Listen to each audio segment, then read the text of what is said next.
100%. It says unalienable right. A well-regulated militia being necessary to the security of the free state, the right of the people to keep and bear arms shall not be infringed. That means that you should not be able to infringe upon, not to be infringed upon. But we have had our rights infringed upon hundreds of times. There's hundreds of laws in place in the United States, which is crazy.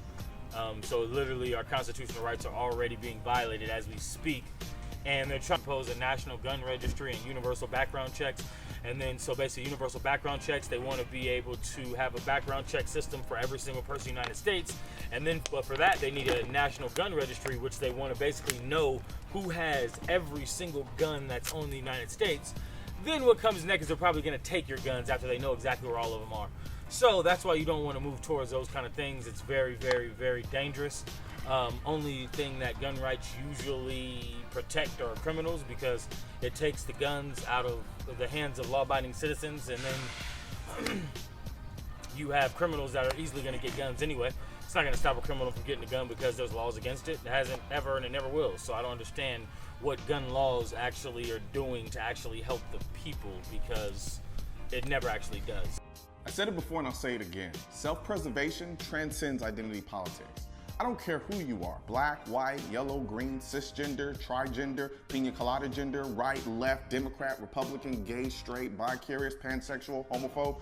When the time comes to protect your life, all of these political post-it note identities will go out the window.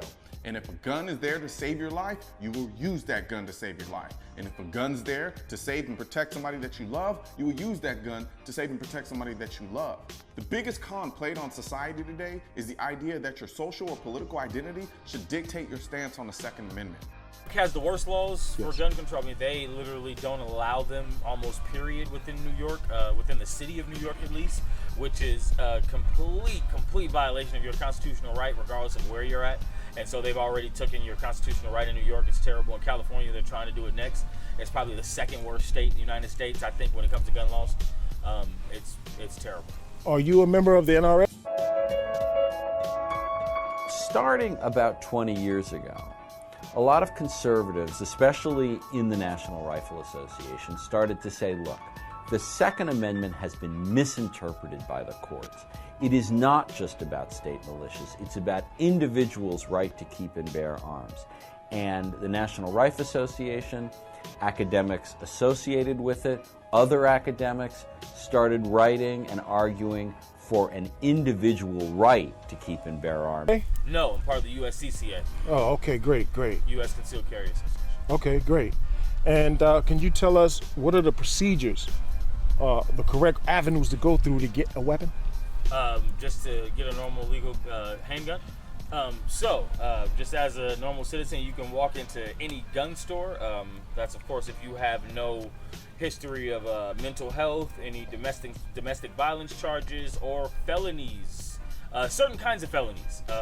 I'm pretty sure it has to be violent felonies. You can't have any violent felonies, and you can't get a weapon, any of those, and you're just completely disbarred from getting one, period.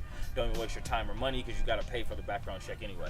So you go into any local gun store, it could be a Big Five, Sportsman's, Bass Pro, whatever, any just regular gun shop. You go in there, tell them you want to take the test to obtain a firearm. They give you a test, about 30 questions. You can only miss 7. After you do that, this is California. I don't know how other states work. Some states you don't even need all that stuff, but California, that's what you have to do.